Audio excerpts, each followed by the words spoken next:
the basement of a Pentagon. This is WTF Nation Radio.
Come on out, 1965, them boys were called upon. Some fist fighting cowboys in them jungles of Vietnam.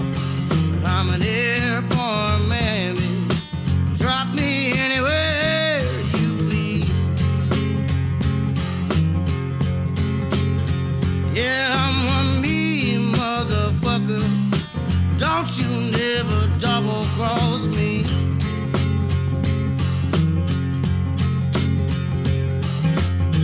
19 years old, doing the bidding for Uncle Sam.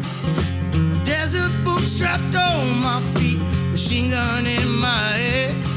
I'm an airborne man, baby. Drop me anywhere you please. Y'all, I'm one mean motherfucker. Don't you never double cross me. Yeah, come on now.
Strapped across my vest, 800 more, and I'm gonna pluck one in your chest. I'm an airborne man, baby.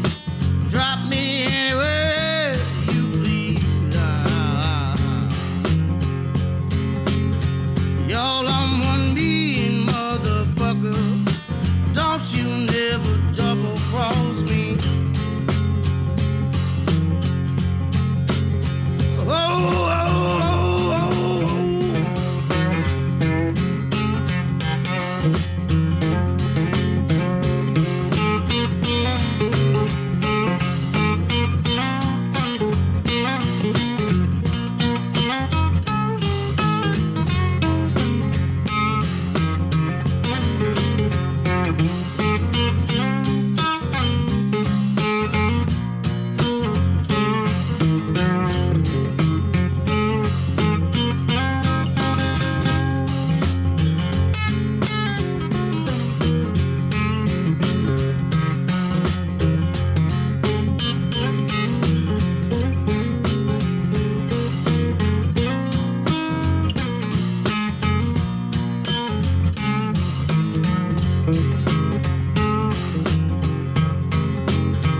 Yeah, I'm a mean motherfucker.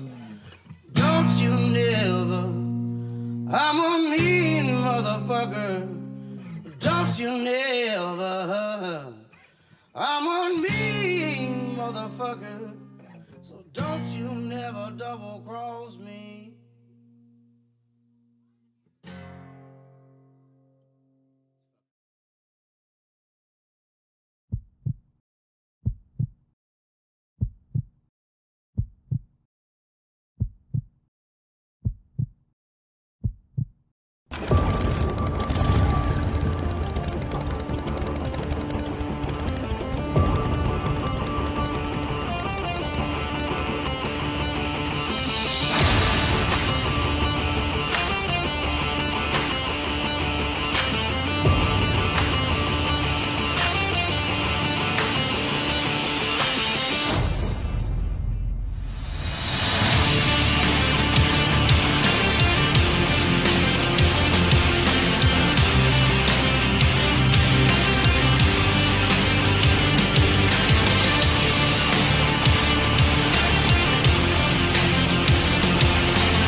Wear a condom.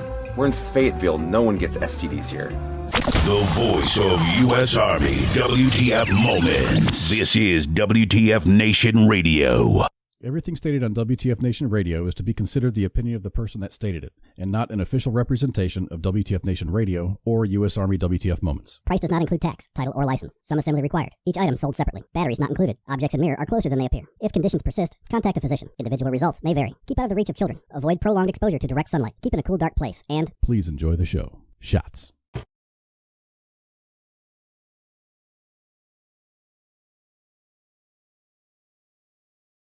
Hey, everybody. Oh, it's me. It's old Radar. Just hanging out. Yeah, there's a little footage from Spearfish Canyon, right up the road from my house. So I took that about a year ago, actually. Yeah, just playing around with some stuff. So no TZ tonight. She's got to nurse some kiddos back to health. So it's going to be a wild card show. Fuck it. We're going to go all in. So thanks for hanging out tonight. We got some new stuff going on. So, we tried playing that video a couple weeks ago. And it didn't really work out well. The aspect ratio was changed and everything. So I thought I fixed it, and I fixed that, and it fucked up all of my other scenes. So we're not going to have as much tonight as we normally do. Because I would spend the last 15 minutes trying to fix everything, so that's why we look a little bit different tonight. But yeah, thanks for being here, Heath and Broccoli. Thanks for being here. Pookie's here. Let's see, there's a bunch of people here. Pookie said the hurricane is a joke. That sucks, dude. I'm sorry, it's not a better one. Adam's here. Adam's from just up the road from me. I don't know if I'll be able to make the poker run because I have a soccer game. Well, I don't. My daughter and son do on Saturday. I wish I could be there, but I can't. But yeah, so there's a bunch of people here, so I appreciate everyone. Thomas, thanks for being here. Jeremy, Estella, thanks for showing up. Thanks for being here. So it's gonna be kind of probably a short show tonight because I don't know, you guys don't want to watch me play with myself for too long. So, but I felt like we needed to have a show tonight. It's been a minute, it feels like, and just want to give you guys a chance to hang out and bullshit, and I feel bad. So, yeah, I did get the t-shirt for it. Yeah, I got this last week at the game. Dick said he's not here for me. He's here for TC, and she didn't ditch us. She just has prior obligations, dude. She's prior obligations, and that makes it tough to, I don't know, be here. It's like last week, I had to work late. As many of you guys know, everyone at the show here is volunteer, right? We volunteer our time to help vets, and unfortunately, last week, my work schedule didn't allow that. So, and this week last week she missed because of me, and now she missed because of herself. So I feel badly for her. Hope her kiddos feel better and everything. So. But yeah, dude, I will get hold of you. That's absolutely right. I love riding out in the hills. I'm trying to get Rich Shipley out here too, but he has excuses why he can't come out because his wife won't let him or something. So, but yeah, absolutely. I really do feel blessed. I think I live in one of the most gorgeous places in the world.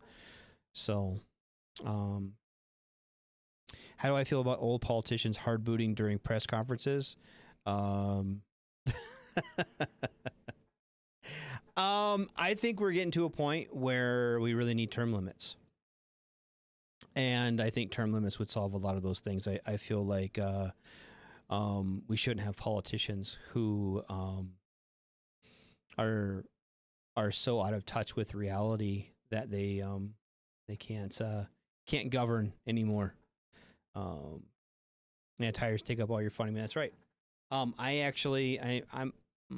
I don't need new tires, but I want white walls.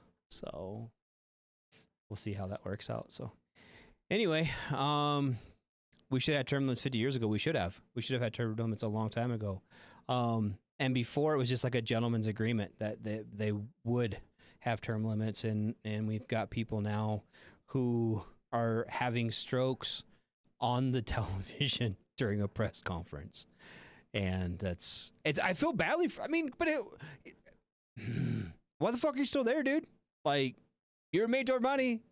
You made all the money that you can spend until you die. Go enjoy your last 20 minutes with your family, and fucking quit driving our country into the ground.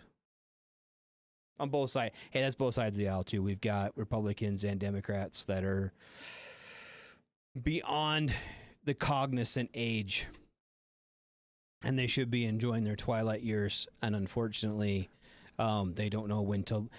Hey, you know what? Why quit when people keep electing you in, though? In all fairness, fuck it. Hard to go when people keep telling you to do it, you know.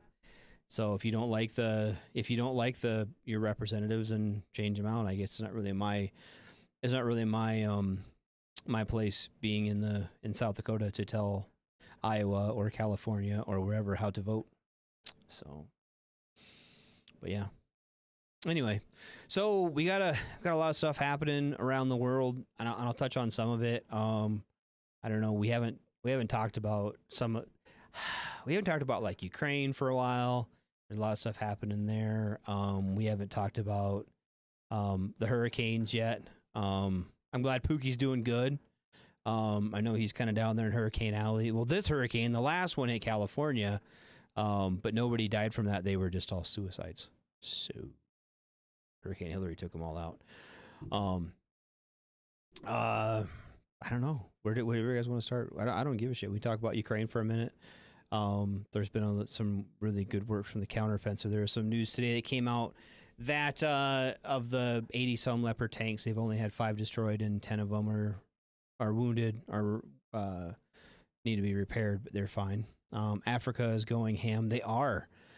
And I wonder how much of that is outside influences, outside political influences. There's people saying it's the Russians. There's people saying it's the CIA. There's people saying it's the middle of the road and we're doing both. And who the fuck knows? Unfortunately, for a lot of those smaller, poorer African countries, it doesn't take a lot for outside countries to influence both politicians and military leaders. I mean, to do certain things, to have a coup or to support a coup, or you know, a lot of those militaries are basically just mercenaries, so they're going to the highest bidder, which is unfortunate for them. The colonists have held Africa back for a lot of years, and now that they're on their own, have been for 50, 60 years, they're in a way where they're going to, unfortunately, be kind of puppets to the big powers still. And it'd be cool to see them get on their own feet. Countries like Somalia and Uganda and all. I mean, they have natural resources. They've got things. It'd be nice if they could exploit them on their own and lift themselves up and not be a hotbed of activity. So, Supermoon is making the crazies and near crazies crazy. Yes. Last night we had a tournament, or we had a game in Sturgis, and yeah, the moon was massive. It was great. It's just huge, and I used to work in bars and casinos, so, and my wife still does. So we definitely get to see some people are like, whatever. I firmly believe that the moon has that effect on people. Now, I don't agree with it. Every time somebody has an issue that, you know, some planet's going into retrograde or some shit, I don't believe in all that bullshit, but I have seen the moon fuck with people. So maybe they're fucking with Africa. Maybe that's what it is. Because there is one, like, this is like the second coup now lining up. Yeah, Pookie's right. Africa would be a supercontinent if they could just get away from outside influence. Absolutely. But it's the same with us here in the United States. Like, we, as people, if we could just get along, then we would kick out all those political elites and bullshit that drives our country down, and we could rise up together, but we just won't get on the same page. And we're fighting and divided by little idiosyncrasies in the world, and we can't, I don't know. We're all poor compared to the politicians. We're all poor compared to the leaders. And we don't realize that. We don't realize that we're the poor ones, we're the pawns, and we don't get to fix it up. Yep, Mars is in the microwave. Absolutely it is. So yeah, but yeah, it's kind of been it's gonna be a fun night. We're just gonna have some good times, and we'll talk about literally whatever comes up on my chat. I'm not uneducated on most things. We won't do any mathing. I didn't really have a whole lot of time to prepare a whole lot of news stories and whatnot. So, we're just going to talk about a little stuff and figure out what's going on in the world and figure it out. So, yeah, fuck it. See, everyone else is so much better at this job than I am. Like, I just would have like a whole thing printed out and ready to go and CQ. Well, Ice does his one shows him like half the time all by himself anyway. He's good at this. So, but yeah. Oh, I did want to talk about retention, and I don't know how many people are like still in, or I don't really give a shit about the military in general. I feel like we all kind of do, and anyone who spent some time in the gun clubs kind of gives a little bit of shit about the military. But yeah, the smoke pit is random, Dick. Actually, everything's so random in my brain, it works out fine. Pretty sure I'm like borderline ADD, but don't tell my wife that because she will take that and fucking run with it.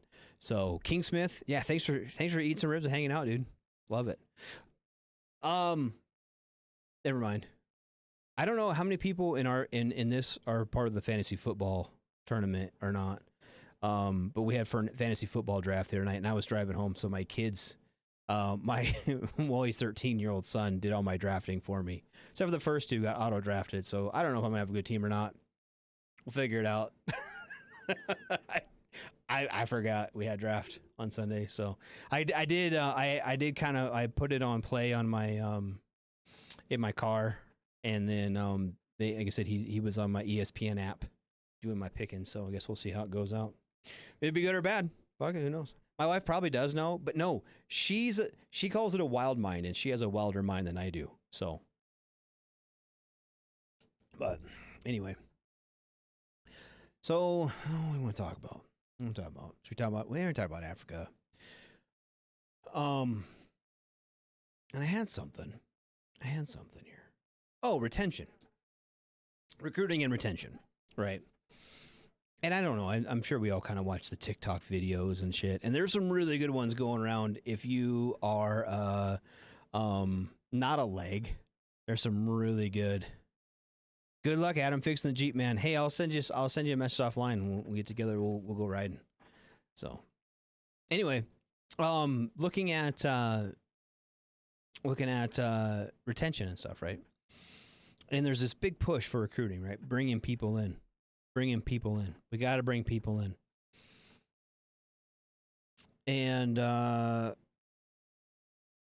we're not doing anything to keep the people in who are there, right? We're still doing all the fucking dumb shit, all the fuck games. And there was a really funny TikTok. It was active duty showing up at a National Guard armory. And she's like, I'm looking for the CQ desk. And he's like, yeah, we don't do that here. And then she's like, well, who secures the building? And he walks over and he locks the fucking door. And he's like, these lock. And she's like, well, how do they get a hold of you after hours? And he's like, I have a cell phone. Like, that's not a fucking thing. Right? Why is that not a thing in the military now for like the big army? Why do we have CQ desk constantly and consistently? Why do we have staff duty? Why do we have all these things? Like when most of the military could be a fucking email, right? And I know that things are changing, but it feels like that's the kind of stuff that doesn't process. Why are we taking away people's weekends and evenings with their families and stuff? I understand having some of it. I don't think we should totally fucking dissolve all of it. Like, I think there should be like a, people come check in off leave. You gotta have someone check in off leave to make sure, because fucking privates, if you say, hey, just log into this motherfucker right here, right? And just say you're back from leave. Motherfucker's still 600 miles away and his fucking car breaks down, but he's back from leave, right? I understand that. We gotta check in and out on leave. You gotta do some shit, right? But also, my wife at her job clocks in on her phone. And if she's not within proximity of where she works, she can't clock in on her phone. Take that same fucking app and set it up with your fucking to your barracks room or your home record or where the fuck it is, right? Have your fucking place of duty, and you check it on your fucking app. Hey, I'm back from leave. Just saying. Rolls-Royce versus Blackhawk video. Yes. That's what I mean. Who else would pick up the drunk staff sergeant from the brig on base? That's true. And staff sergeant won't get in trouble. It's the privates who get in trouble. So an app that tracks military personnel on an iPhone. They're already tracking you, dude. Fucking get over it. When I get in my car and I plug my phone in, it says, hey, welcome. It's 8 o'clock in the morning. It's 23 minutes to work. There's no traffic. It's the same fucking app, dude. If you're in the military and you have an iPhone, it's fucking tracking you. Or a fucking any kind of smartphone. Sorry about it. That's just the fucking way it works. Anyone's like, oh, I gotta cover up my camera. I gotta cover up my camera. Guess what? There's a camera on your phone, dude. It's in your pocket. It's looking at your balls when you're taking a shit. That's what people can fucking see. So if you don't want someone to see your dick when you're taking a shit, don't have a smartphone. Sorry about it. That's just the way it fucking works. So, I mean, that's just why 24-hour duty. We used to have travel risk assessments telling us how to rest every 2 hours travel. That's right. That's right. Because we gotta mitigate that risk. We gotta add some more bullshit onto people. Like, okay, my work. Okay, I want to take vacation. I go in there and I say, hey, boss, I'm taking vacation. And then I give them a little piece of paper. It says, hey, I'm going to be on vacation from Monday through Friday this week. Bye, see ya. I've earned it. Here's a little piece of paper. It says how much how much vacation time I've accrued. Bye. And then you fucking go. I understand. Yeah, drive home after 24 hours and behind a fucking desk. And they won't let you sleep because God forbid you fucking sleep on duty. Ooh, the fucking o'clock in the morning. You can't fucking sleep. What you doing? Yeah, it's fucking dumb as shit. Anyway, we're not, dude's fucking dumb as shit. But, fucking leave, right? I understand there's mission requirements. I understand not everyone can go fucking leave at the same time. But hey, guess what? That's why you have redundancy, right? Hey, Private so-and-so needs to go on fucking leave. He's having a baby. I see ya. He's got a doctor's appointment. Some of these fucking doctor's appointments, you wait months to get into. Right? If you have to wait 2 months to get your fucking optometry appointment or your dental appointment or get your fucking back looked at or some shit like that, why? Why are we making privates not let them go to the fucking, not let them go to the medical appointments? Why is that still a fucking thing? Why are you making fucking soldiers stay till fucking 0:30 in the morning? That's bad time management on your part, sir, ma'am. Working fucking 22-hour days is not impressive. That's oppressive. Fucking figure it out. Yeah, you can't sleep on the bunk beds in the duty hut. Why even have the fucking beds there? Why have the fucking bunk? And you can't. Fuck, dude. I used to have Marines and soldiers that were like doing college classes. Hey, send that back. Do your shit. Well, I don't know. Why is that? Hey, why is that Lance Corporal reading a book? What do you mean, what's a fucking reading a book? He's a Lance Corporal. Look, he can fucking read. Half these fucking dudes can't read till they get blood stripes. Fucking let him fucking read his book. Let him fucking get smart. Let him get some fucking college courses. I mean, this is the peacetime army now. We don't need to fucking turn into the fuck bullshit of the 90s. We don't need that. We don't need that. We need to quit fucking with troops. Hey, you want to raise retention right now? Let them grow a fucking beard. Right now. It's snap a fucking finger. Snap a fucking finger. Make sure it's well groomed. I understand that half these fucking privates will be like, but look at, I could grow. If you can't grow a fucking beard, you can't grow a beard. Yeah, it is. It's full 90s out there right now. Fuck yeah, it is. I'm all riled up tonight. I got a phone call from Private Radar the other day. Yeah, he got me all fucking riled up. This unit's going to the fucking field, and he fucking pulled his back or some shit. He's waiting on these fucking appointments for 3 months or 2 months to go to these fucking doctor's appointments, and it happens to be on the 2 weeks supposed to be in the field on FX. After he's been driving back and forth to fucking Poland, giving Ukraine all the fucking bullets and shit they need. Now he needs to go to fucking medical, and they're like, nah, hey, private, you could reschedule. No, fuck that. He can't reschedule. Let him take care of his shit. This is why fucking people get out and have to go to the VA and get fucking disabilities, because you won't fucking let them take care of their shit. When I got blowed up, I went into the fucking to the TMC, right, in Iraq, and they're like, I'm like, my knee's fucked, and they're like, nah, you don't have an MRI machine. We can't afford an MRI machine in Iraq. So I was like, well, fucking my knee's like the size of a basketball in purple. Nah, hey, Soren, just fucking deal with it. Suck it up. Drive on. All right, tight. Here's some crutches and some Motrin. Oh, cool, man. Thanks. I'll go back to my fucking chew, and then they're like, yeah, we could send you to probably like Germany, or we send you to Longstool or Kuwait City maybe and get an MRI, but you got mission, son. You're going to go sit in the talk. Really? I'm a fucking gunner, dude. I'm a gunner and a TC. Why am I sitting in the talk? Mission. Got to make mission. Okay, tight. And then I come out, go see a orthopedic surgeon, and he's like, yeah, you know what? If you'd have saw me the day this happened or a week after this happened, you'd be fine, dude. You'd be fucking fine. But now it's been fucking 2 years and your shit's fucked, and we got to do all these surgeries to fix shit out. Yep, absolutely. The first surgeon I saw said if he'd seen me a year ago, he could have fixed it. That's right. And now I'm sitting at fucking 43 years old, and I'm looking at a knee replacement. It's all about that money. Budgets keep getting cut, and expectations of your job keep getting more and more and more and more. I slightly agree with that. I do think the Army needs to slim down. I do think the military needs to be smarter, but we're fighting the wrong battles. We don't got to give they're willing to give a $50,000 bonus to fucking enlist in the Army right now. But all they could do is like, hey, you know what? Hey, you can grow a beard, grow a mustache. Whatever. Grow a mustache. Hey, just don't look like shit. All right, tight. Cool. Don't look like shit. If you're going to be, mildly, medium, understand the NBC argument, but guess what? Ain't happening at Fort Liberty right now is fucking there ain't no fuck gas attacks, is there? Period. If there is, it's CS gas in the gas chamber. It's Army strong for a reason. Lead the smartest for Air Force. You know, that's true. That's true. Maybe. Can the Air Force grow beards? Even if there was, where are the masks? The fucking masks are in the armory. I have time to shave my fucking face before I get to the armory and get my fucking mask. Right? It boggles my mind. We have all these guys and they've got fucking stars on their shoulders or a fuck ton of chevrons, and they're just like, well, I don't even know how to fucking fix it. Well, listen to me on Wednesdays. I'll tell you how to fix every fucking thing. I'll tell you how to fix all of it. But I don't know. Time to case some colors, maybe. Maybe that's what it's time to do.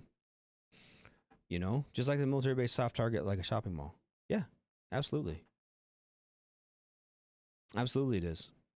And for medium reasons. Because I do understand some of it, because like some of these fucking privates, you got you can't just look at some of these privates and you know why things are fucked up. Because they're fucked up. Because privates are fucking dumb, dude. They're 18, 19 years old. They're fucking dumb as shit. I know, I got a house full of them.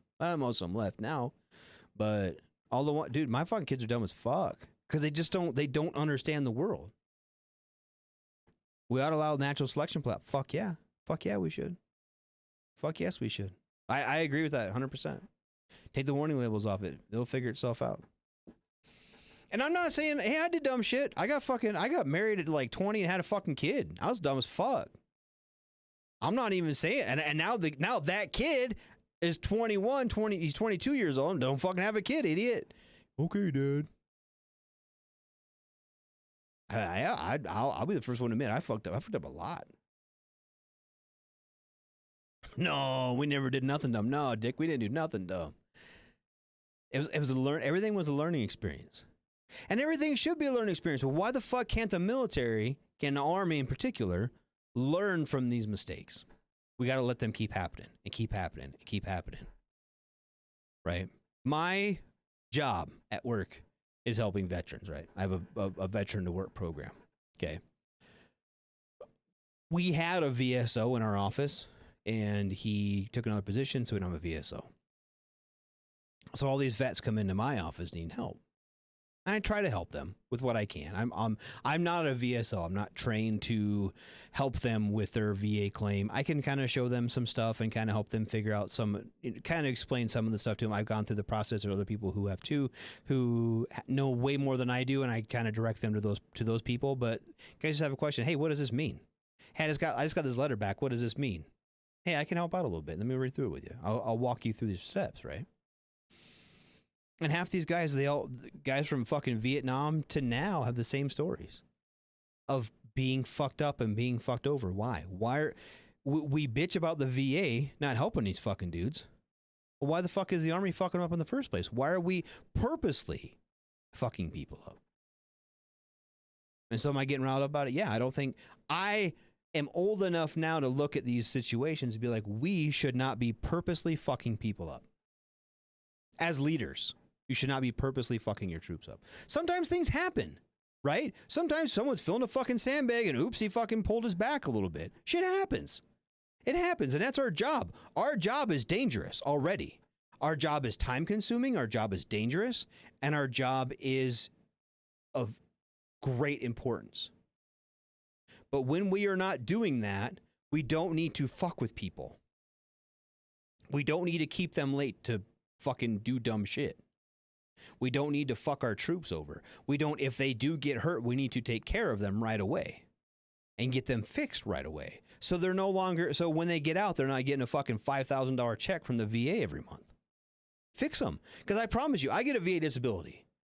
But if you could say, I will take that money away from you, but I will fix your back and your knees and everything else, I would fucking fix that in a heartbeat.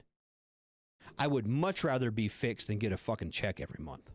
I'll figure out the money. I would much rather be fixed. And I think most of the people that get a disability from the VA are in the same boat. I would much rather be fixed. I'd much rather be able to go mountain biking or play soccer or do all the fun shit I used to do. I would much rather do that. Their way of learning is implementing new regulations. That's right. That is. The Army is considering letting in new recruits with a minimum ASVAB with the understanding that the recruit will bring his or her score up within a year. What? I mean, they got sick of losing people to the Marines or what? I don't know. As a Marine, I can make those jokes, by the way. You guys can't make them. So, no, but genuinely, like, it's mind-boggling. And like I said, we're in a big hurry to push people out. Why? Retain them.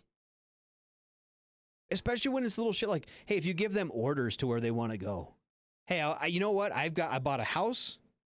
I've got married. I've got 2 kids who go to school here. I want to stay where I'm at. Hey, nah, Sergeant, you got to go. You got to go. Fort Stewart is calling your name, Sergeant. Bye, see ya. No. I want to be, and hey, you shouldn't. I'm not saying you should go out and buy a house and do all the responsible shit. I mean, because right now you probably can't afford it anyway, especially on NCO salaries. I get it. But we do this shit on purpose. Some of it's fucking ourselves. And some of it's fucking each other, but everyone's getting fucked and nobody wants to fix it. Nobody wants to fix the orgy that has become the military. And I don't understand it. I just don't understand it at all.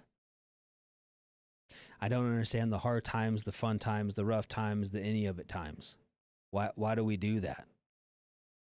And so we fight with each other, we fight with the Army, and then we get out and we become crotchety old fucks who are just mad at everybody and get mad when somebody goes 45 on the fucking on-ramp.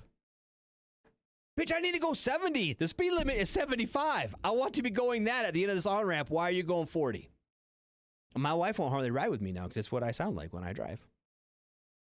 And when she drives, I just sit there and I try so hard to bite my lip and fucking shut my mouth so my wife doesn't get mad at me. Or my mom or whoever I'm riding with or is riding with me. Because I'm a crotchety old fuck.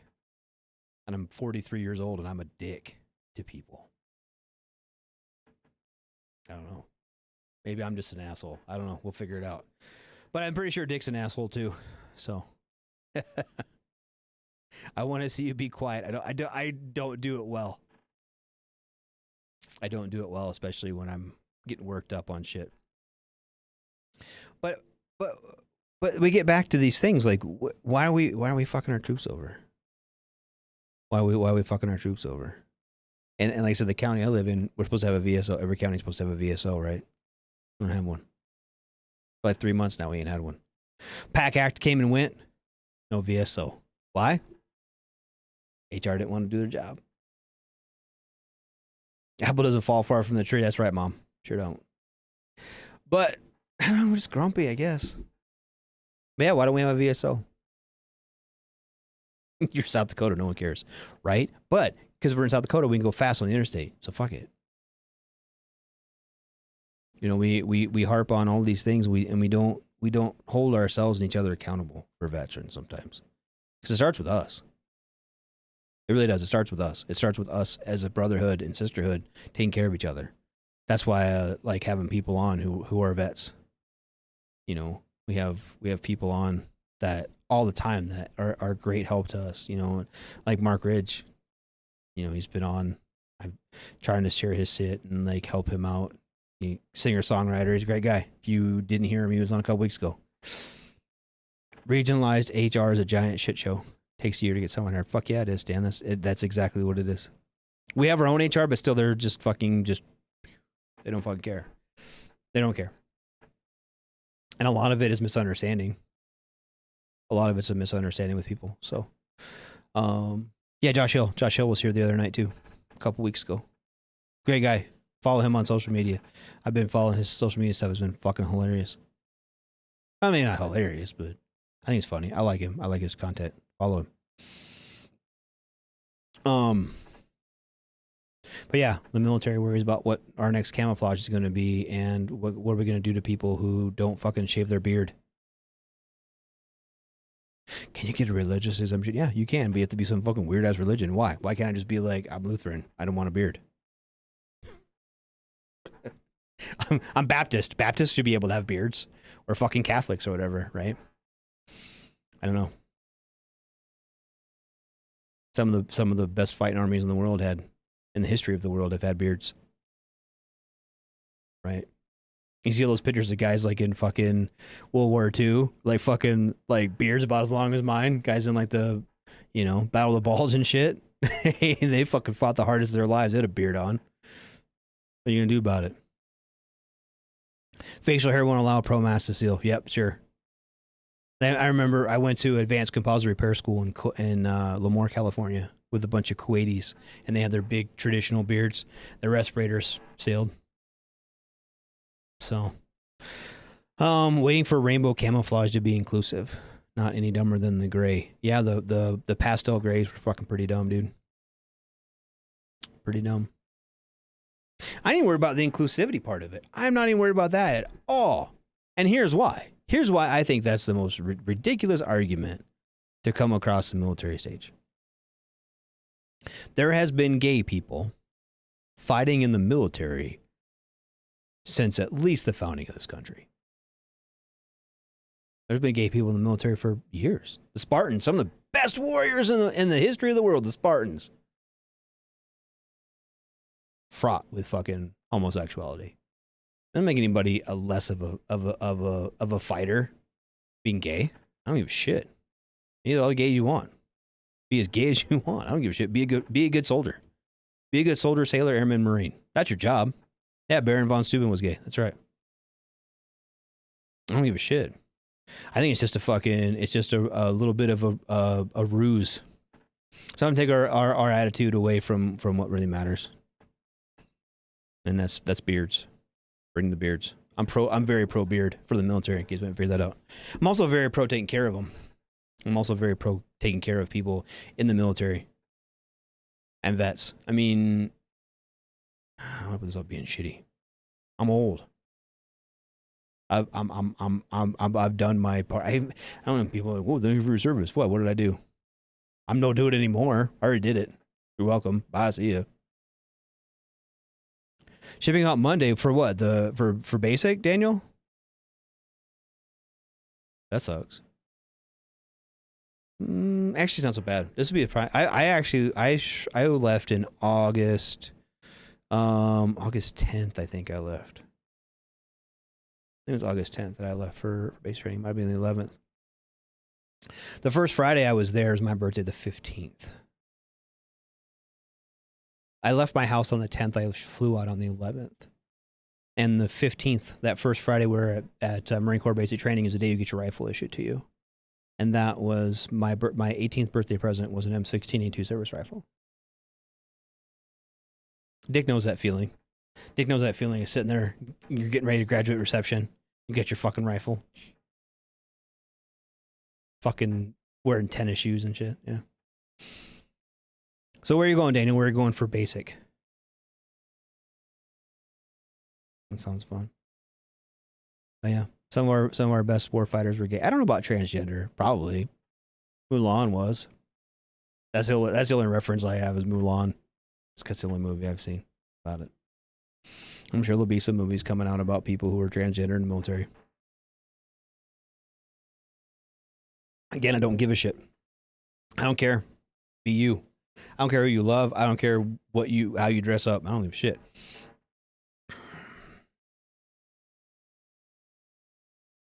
So he was in a Fort Jackson. He enlisted at 17, went to Lost in the Woods and broke his hip. Didn't want to be on shitbag status for 8 months. In the long run, it took 6 years of paperwork to go back. Fuck, dude. You want to go in a whole lot more than most of us do. I'm not sure I'd have fucking fought for 6 years to go in. I fought for like 2 to stay in, and they said, nah. So then I did 2 more years before I got retired. Huh, 6 years. That's cool, dude. Well, good luck. You've had plenty of time to prepare of it. You've already been there a little bit. I don't know. I didn't go to Army basic training. I went to Marine Corps basic training. So I got basically trained to be a Marine. And then when I switched over to the Army, they're like, oh, you already been basically trained. So you don't got to do that. It's a tight. I heard stories about how drill instructors can no longer discipline privates in basic. Is this true, anyone? You know, I wouldn't surprise me. There's got to, no. Marines are brutal with med retirement. I actually got med retired from the Army. Yeah, the Army, and you go to the Marines, you have to go through basic training again if you go the other way. There will always be some sort of discipline, though. I imagine it's become more imaginative. It's got to be more imaginative. You still got to be able to discipline people. You just can't. I don't know. I remember, and this is like I said, Marine Corps boot camp. I was with 3rd Battalion Indian Company in San Diego. And this is so that I can only tell this story about my platoon and my company and everything that happened. Okay. And this is in 1998. And you get there and you're sitting cross-legged. You come from reception and they're cool as fuck. They're like, yeah, take a little time to eat dinner, whatever, dude. Do what you want. Right. And then after reception, your first week or so is in reception. After that, you go to your company, your training company. You get picked up, they call it. And then kind of, march is a term they use, but you don't really march. You just kind of walk in a gaggle over and they drop you off in reception and they lay you down, or you sit crisscross applesauce, nut to butt with everyone, right? And come out, your drill instructors come out of your hut, and I had 2 green hats and a senior. And my senior stands up there at the podium and goes, we're not supposed to cuss at recruits, but we don't give a fuck. And I was like, yeah, whatever. My dad says fuck every other word. It's not a big deal. And then he goes, we're not supposed to hit recruits. And he just takes one of those fucking the old flashlights, the old angle fucking 2D flashlights, and just whips it at this fucking kid, skunks him in the grape. And he goes, we don't give a fuck. And then another one kicks this fucking row of like recruits, and like 4 guys go tumbling over. And that kind of set the tone for the rest of the training session. So as far as stress cards and lack of discipline and all that, that was not what happened in my company and platoon in 1998. So as far as what's going to happen now, yeah, Patrick, every generation says the current recruits have stress cards, but nobody was able to prove it. Like I said, my boy went through in 20, and there's no stress cards then. So, I was told they no longer tell privates what to do, but have to ask them, please do this, please don't do that. Fuck, my kids don't listen to that shit. I have to tell them what to do. But yeah, I don't know. I'm sure that's all bullshit. That's all people exaggerating things. I work on the AIT base, and then privates are non-disciplined is what is used to be. Apparently, to smoke privates, you can only give them 15 push-ups or 15 of whatever set. See, I don't know about AIT. The only experience I had with AIT bases was Fort Gordon when I was on the Wounded Warrior program there. They sent me there for like 6 months, and I saw more pregnant chicks in AIT than I ever thought I'd see in my entire life in one spot. They had like a whole maternity ward full of fucking pregnant chicks. When you go to medical, my roommate there, this dude was on a gun, on a 50, and it got hit by an RPG, and it blew up. And his IBA stopped everything, right? Except for his arms. The insides of his arms were all shredded. Dude was pretty fucked. The Army was paying him. Dude was getting paid by the Army to sit in his barracks room and play Xbox, because it moves the muscles in your hands, right, when you fucking play Xbox. And once a day, he'd have to go to PT. And I was in there for my knee and my back, and I was kind of fucked up. But I had a car. And this dude, he couldn't drive. He couldn't make the motion of like open a can of beer or pop or a water glass. He could like pour his own water. Dude was pretty fucked. He wore like these Michael Jackson gloves and shit.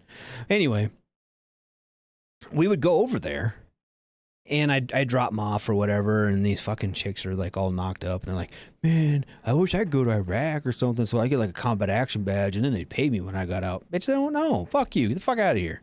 I got pissed off some of them bitches. Anyway, they were definitely not very disciplined. That was in 2009. They were more worried about trying to get their motherfucking movie check and ticket punched than they were anything else. In college, we called that an MRS degree. That's what they were looking for. They were PVTs looking for an MRS degree. So, yeah. So I don't know what AIT base you work on, Rose, or how they are, but they were, yep, combat babies. That's right. Them gals were sure trying to buck the system there. And that was fucking, 12, 13 years ago, 14 years ago. So, they'll do what they want. Well, that's I don't know. This is an old person thing. I'm old, and I have kids that age, and I see how stupid my kids are, and I know all the dumb shit I did when I was that age because I didn't know any better, right? I know it's easy to like rack on the kids. Well, they got it so easy. Oh, them whippersnappers nowadays, they sure got it so easy. Well, do they really? I mean, really? We had when you look at some of the shit, like we're bitching at them about doing, there's fucking shit. When I was in Pensacola in A school in 2000 or in 1999, there was chicks getting pregnant there. So people been getting pregnant for a long time, or else we wouldn't be here. So I mean, is it any easier or harder? I think it depends on the MOS a little bit. Obviously, right? Like I was in the air wing, it was pretty easy for me compared to someone who's going to, infantry or artillery. Yeah. I think it should got a little bit hard. Yeah, Rose is still happening now. It's going to happen forever. Is it more prevalent? Are people softer now? I don't know. Maybe not. Who knows? It's all good though. It's all good. You and I were eye-level air wing. It didn't get any easier. Yes, right. I was eye-level air wing. That was fucking easy, baby. Easy peasy. I didn't fucking get my hands dirty. If something came to me dirty, I sent it back. And if it was too broke, I just put beyond capable maintenance. BCM, tag that bitch. Give it a green, or give it a BCM tag. Were they green? No, green went back to squadron. I remember it was red. Red tag. Red tag that bitch. Bye, see ya. Beyond capable maintenance. Send it back to depot. It's great. High level, intermediate level, second level maintenance is just that. That's all it is. Send it back. You're just a courier. Every now and again, like I think the hardest thing we did was like rebuild tires. It was great. Bust down C-130 tires, put them back together. F-18 tires were easy. So, yeah, it's great. I don't know, dude. I don't miss it. I don't miss airframes. Could not duplicate fault. That's right. I was a metalsmith. I was in the AMS shop. or a hydraulic shop too, tire shop, welding shop. So we could see the fault, we could see the crack, but we get out, we'd measure the crack, like, oh man, TM says I can only go for a 3-inch crack. This one's 3 1/8. Gotta send it to depot. They can weld it there. You know what I mean? Oh, you're only allowed so many dents in the composite in certain areas or whatever.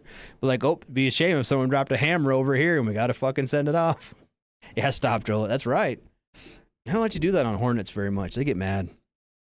Fuck that. I remember the first F-18 I ever walked up to. The first F-18 I ever walked up to was Lemoore, California. It was VMA 125, the training squadron there. And they were fixing something. I don't remember what it was, but they wanted me to take door 3 off. As a fucking as a little AMS, they're like, oh, hey there, hey private, I need you to take this off. Lance Corporal, whatever. Okay, type. Dated myself with Lemoore. Yeah, fucking Lemoore. Is that even I'm sure it's still a thing. But anyway, I got a little speed handle because God forbid you fucking have a thing, right? And I go just put my speed handle in there, start taking all the screws out. Well, like 3/4 of the screws, they would just took like RTV sealant and put it in there, and then they put the tip of their speed handle in there so it looked like a screw, and they'd paint over it. So it looked like a fucking screw, but as soon as you would turn it off, you're spinning out pieces of fucking RTV. Door number 3 had, I don't know how many screws were in that dig, probably about 500, and like only like 30 of them were actually fucking screws. The rest of them were just RTV. They just fucking, the guys would just take a tube of RTV and then take a putty knife over it, and then fucking would just stick their speed handles in it, so it looked like it was good. It's probably because all their fucking airplanes crashed because they were shitty aircraft mechanics. Actually, they probably went to Miramar. Actually, Lemoore was a shithole of a base anyway. Yeah, but yeah, that was 125. So fuck that place.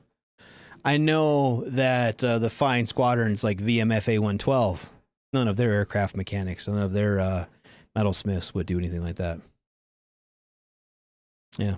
Surfboard panel, top of the wing, over 400 fasteners in 20 different sizes. I believe it. So yeah, fuck it. Every time I went to that squadron, I was drunk. 112. Anyway, so a little trip down memory lane there, buddy, with Dick and I. So I am going to throw it to a quick break. What should we listen to? Should we do some Turnpike Troubadours for break? Let's do that. Let's go for some Turnpike Troubadours on break, and then followed by, how long's that song? 3 minutes? We'll do Darianne Lee as well. She's also a guest on the show. So that will be our 2 songs for the break. It'll be about 6.5 minutes. So I'm going to cut to break, and I'll be back in about 6 shots. Everything stated on WTF Nation Radio is to be considered the opinion of the person that stated it, and not an official representation of WTF Nation Radio or U.S. Army WTF Moments. Price does not include tax, title, or license. Some assembly required. Each item sold separately. Batteries not included. Objects in mirror are closer than they appear. If conditions persist, contact a physician. Individual results may vary. Keep out of the reach of children. Avoid prolonged exposure to direct sunlight. Keep in a cool, dark place. And please enjoy the show. Shots.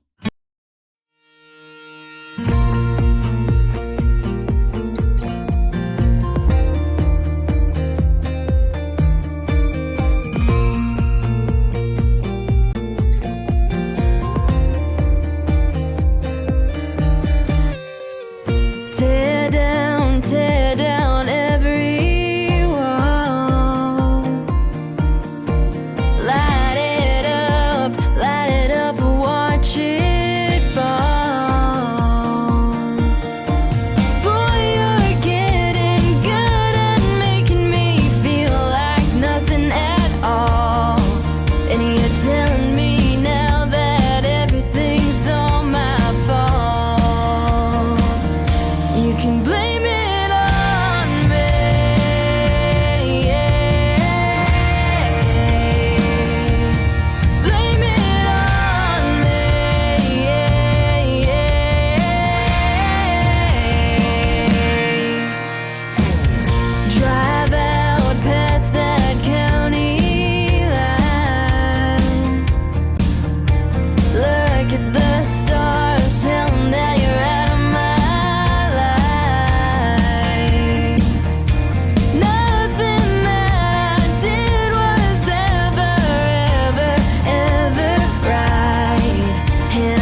Everything stated on WTF Nation Radio is to be considered the opinion of the person that stated it, and not an official representation of WTF Nation Radio or U.S. Army WTF Moments. Price does not include tax, title, or license. Some assembly required. Each item sold separately. Batteries not included. Objects in mirror are closer than they appear. If conditions persist, contact a physician. Individual results may vary. Keep out of the reach of children. Avoid prolonged exposure to direct sunlight. Keep in a cool, dark place. And Please enjoy the show. Shots.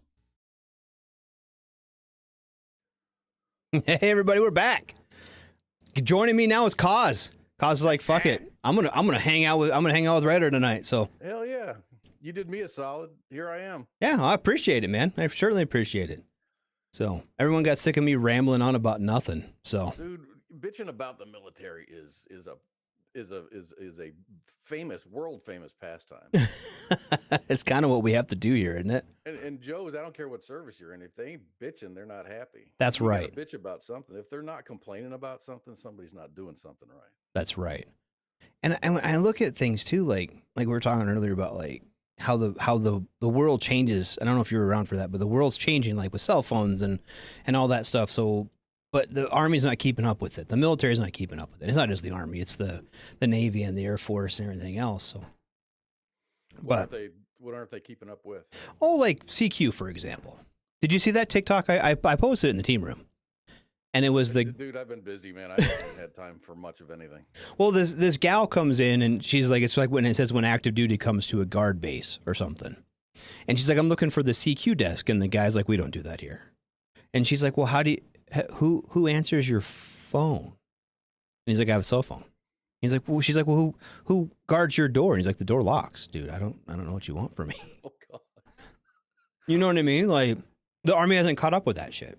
Like, so I was never in the guard. It was always an active duty. So there was always staff duty. There was always CQ. I don't know anything else.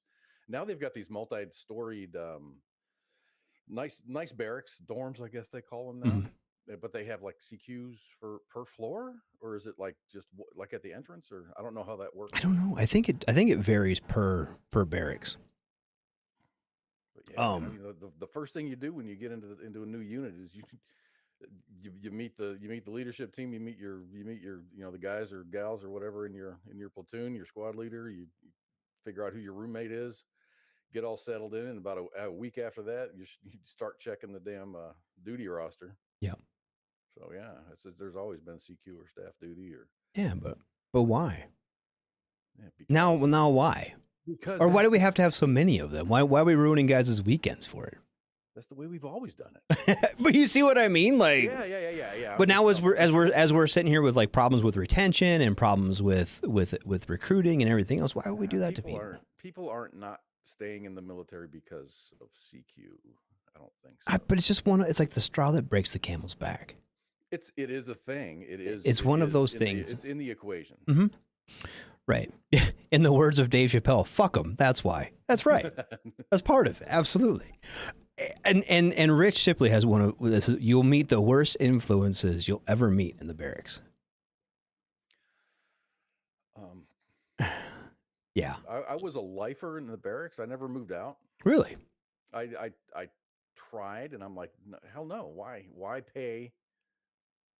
paying rent for an apartment or whatever is taking money out of my drinking fund. So, Mm-hmm.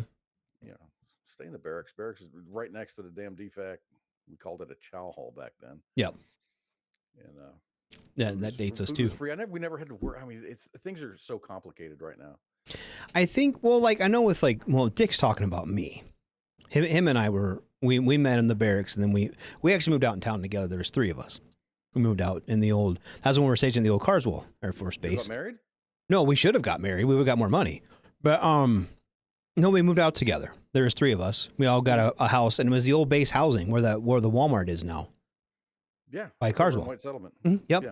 Which is bullshit 'cause there's no white people that live there, but whatever. Anyway, yeah, we live there, and it was bullshit. But we actually made more money because all 3 of us, together, you made a little bit extra coin. But the bases are at that old Joint Reserve Base, Carswell or whatever it is anymore, were pretty shitty. They were pretty shitty barracks compared to the rest of them. So, and there wasn't very many comparatively. Like when I was at Bragg, like the barracks were better there, and I think that there was more camaraderie because you were attached with your unit, like you were talking about. You meet your whoever's in your squad, you bunk up with them, you do whatever, da da da da da. Like that wasn't the way there. It was super small, and it was in our barracks. It was all Marines, but there was other barracks where you were part Navy, part Marines, part fucking whoever was there. You had like a transition barracks, like on different floors, and it was really a weird. That whole base is weird. With the Air Force on one side, and the Navy in the middle, and the Marines on the other side stealing shit, and. But yeah, I don't know. There's a certain experience you get from living in the barracks. There really is, and I do think that is part of our culture. But I don't know.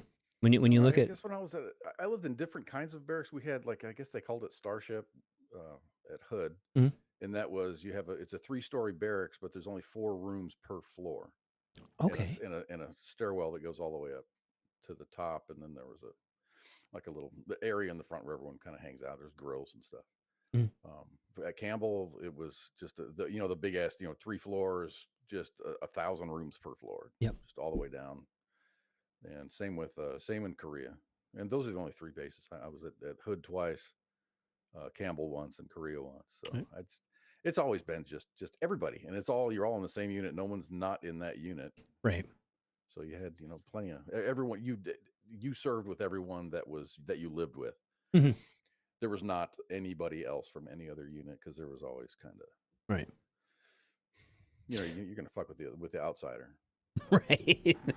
Well, and like you said, the Air Force had their own barracks, and they were considerably nicer than the Navy and Marine Corps. When I was at Campbell, we had Air Force guys that were attached to our unit just for admin purposes. Yeah. But they lived by themselves in their own barracks. They were the weather observers and the ATC tower operators. Yeah. And there was like 4 of them. And they had the whole building to themselves. They had the whole building to themselves. If they needed some personal action stuff, they just came over to our unit, and we took care of them. Mm-hmm. But they're really cool, man. They're cool dudes. Yeah, we had some Air Force at Pensacola when I was there, and they had the 3rd floor of one of our barracks. And they claimed this too. It was always kind of a running joke. I don't know if this was true or not. But they got like a stipend because their standard of living was, the Marine Corps barracks weren't up to the Air Force standard of living, so they got like a living stipend of some kind. I think that's a true story. I believe it. Those barracks were shit anyway. Yeah, it was G barracks. Yeah, because I lived in H barracks. They were right next door, and they were on 3rd floor. And you had to when you went, and I understood them having like a CQ. They had when you went into the Pensacola barracks on the front, on the quarterdeck, you had the normal CQ barracks or CQ desk, and then you went up the stairs on the 3rd deck where the Air Force was. To go up to the 3rd deck, you had to have an Air Force pass or be escorted by one of the airmen. You could, as a Marine, you couldn't just go up there. They would stop you and no, you can't go up there. It's our barracks. What do you say? I'm in the Air Force. Yep. I'm like, you got kill you. No, you got all the hot Air chicks. We're Force. coming up there. No, I'm just kidding. Air Force people don't say those words. Mm-hmm. Yeah, Dick's right. They would swarm you. They would. They'd be. Oof. It was a hornet's nest you didn't want to poke, and they would only go out in groups of 4. They would only go out in groups of 4. That's weird. But I caught 2 of them fighting one night. Air Force guys fighting each other. There was a Harrier there by their barracks, and they were fighting underneath the wing of an old AV-8 Harrier. See, when you say that, I'm thinking like one of those tortilla slap fights. They were on the ground, man. They were going at it. I don't know what they were fighting about, but they were going at it. Dude, I just pulled up that hurricane. Yeah. That thing is not doing anything that the Weather Channel said it was going to do. Cool. Wasn't it supposed to go up towards Tallahassee and then hang a right? Yes. And then go back out into the Atlantic? Mm-hmm. It's almost to Virginia Beach right now. Really?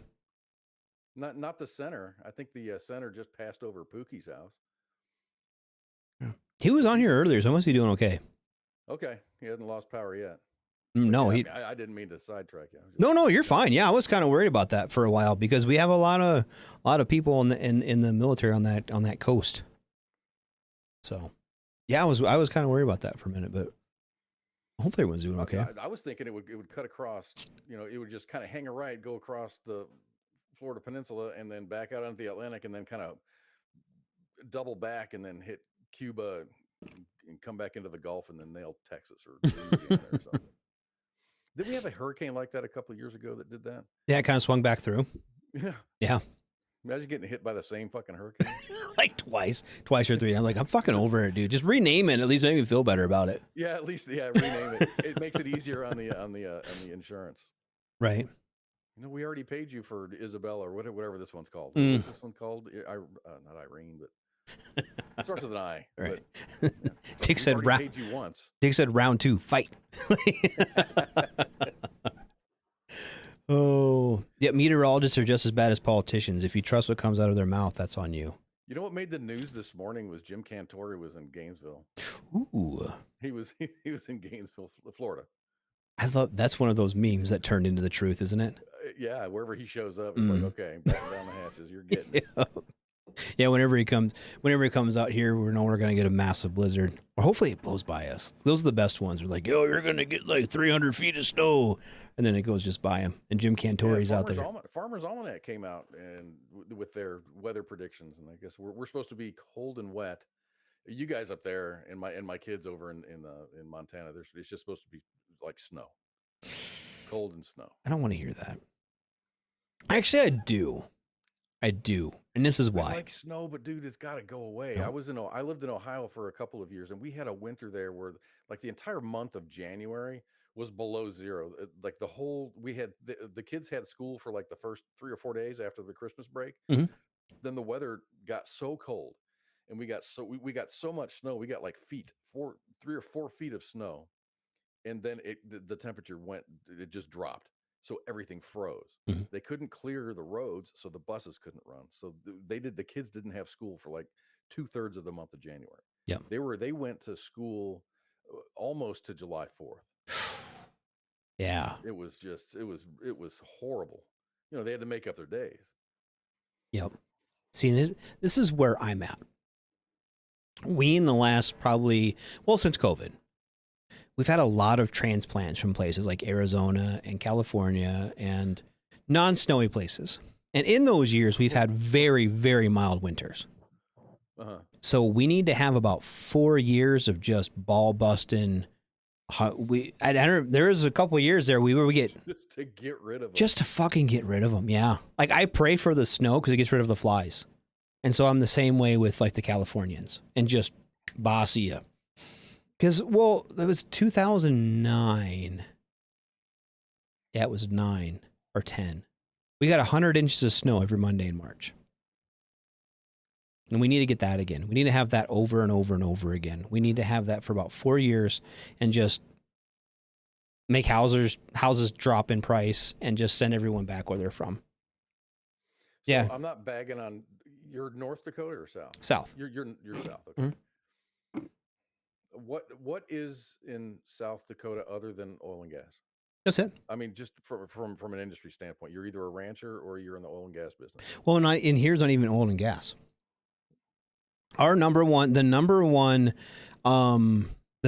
industry. Alfalfa? You guys grow alfalfa? Yeah, we have some alfalfa, but the number one industry in South Dakota is tourism. Because of the Rushmore? Rushmore and the motorcycle rally and everything else, yeah. Tourism. And then secondly is farming. And then third is energy. But have you seen the numbers for Sturgis? How much it brought to the economy? I think it was 460,000 was the numbers they were projecting, which is low. Usually it's around that. Yeah, people-wise. Like millions to the economy. I haven't seen this year's yet. They'll come out probably should be any time. So that's just such a boom, man. Because you were on your show, you were showing the video, mm-hmm. and it's just people, more people, and all kinds of people, and more people than that, and it seemed like there was a pretty steady flow of people. Mm-hmm. I mean, I guess it's just like that every year. You don't even have to advertise it. Yeah, it just does it on its own. And now I'll transition over so you can see it. I don't know. Can you see me right now? The video? I'm watching the feed and I'm listening to you. This is what it looks like now. Here's Steve's truck. Yeah. Still in the damn handicap spot. Yep. But yeah, that's what it is now. It's just such a weird departure from. It's like fucking a ghost town, dude. Yep. And that's what it is. 51 weeks a year. And then the other week, it's just crazy. So there's, I mean, Big Al's whatever shop, and I see a pizza place. Is there a pizza place? Yep. Tom's. Show and Shine. Mm-hmm. Yeah, and like those were all T-shirt vendors during the rally.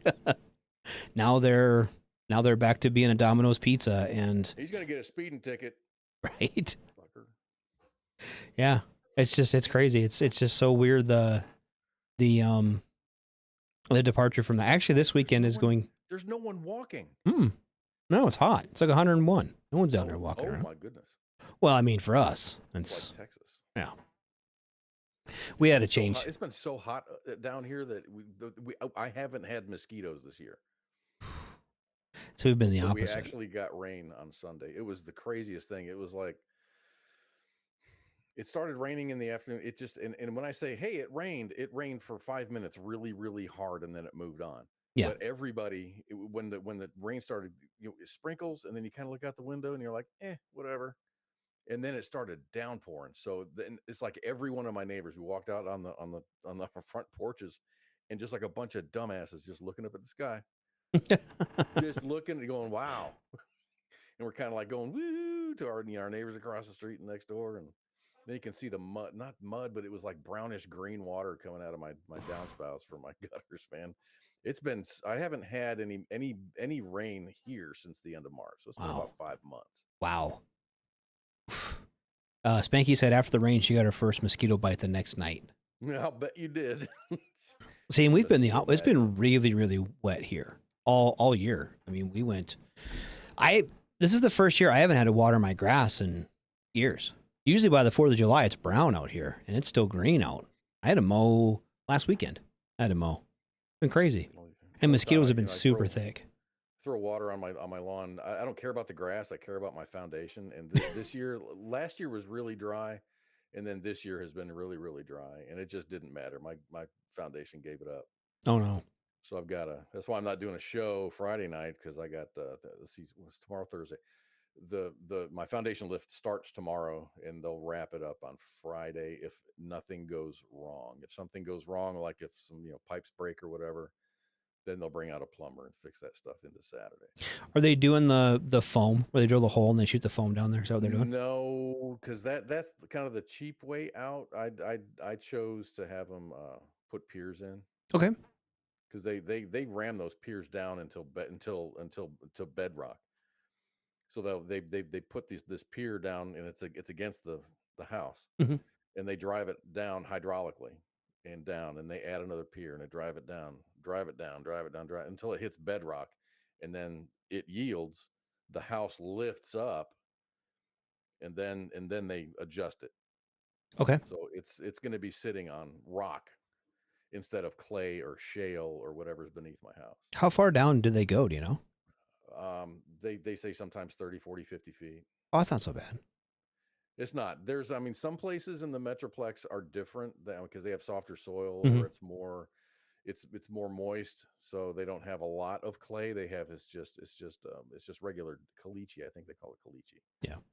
I don't know what that is, but yeah, it's just there's a layer of shale that they have to bust through and to get to the bedrock.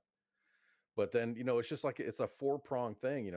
They're going to adjust my foundation. So when they came and did measurements, the back of my house, where my bedroom is 4.2 inches. There's a 4.2 inch delta between the normal part of my house and the back side of my bathroom. Wow. They just pick a spot in the middle of the house to do the zero at, mm-hmm. and my back bedroom was 4.2 inches lower. Wow. So from the front of the house is even more. It's just from the center point. Right. Well, the front side of my house is like 2 inches lower, but the back side of my house, where the problem is 4.2. Wow. And so did that mess up your like sheetrock and everything too, or did that just Yeah, crack your phone? I'm gonna post my next show. I'm gonna post some pictures. It's pretty. I mean, I've got doors that, and this is all of a sudden. This happened. It didn't happen all of a sudden. That was the wrong thing to say.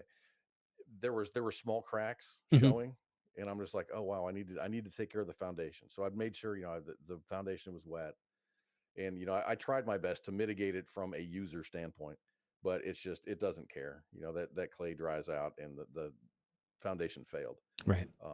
But yeah, I started getting a little crack, and then a little crack became a huge crack, and then it became a crack that went down and to the left and down more and over to the right and then down again. And I've got doors that don't close. I've got doors that they will either not stay closed or not stay open. Like if you just barely crack it, it'll either open up all the way. Wow.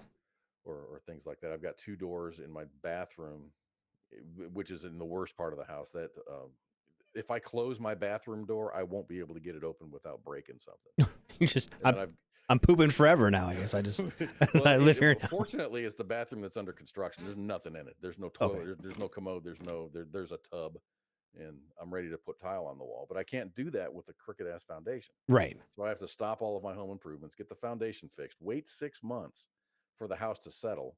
Then I can fix the cracks. Then I can put tile on the wall and on the floor and stuff. Okay. It sucks, dude. It's really, I mean, and you get quotes and they're like, okay, to do what we want to do, it's going to cost you, $7,500. But if you have other issues, if you have other plumbing issues, that starts out at $2,000. Mm-hmm. Fortunately, they won't have to drill through my foundation. They can access all of my plumbing from outside, right? Which is a good thing, because I don't want piles of dirt inside my house. No, that's generally not good. Well, do you have a basement? No. Okay. I asked him about basements, if he ever had problems with people that have basements have problems. He said the people who have basements that have problems have basements that have a wall thickness thinner than 3 feet. I'm like, excuse me? He goes, yeah, down the clay moves foundations so much.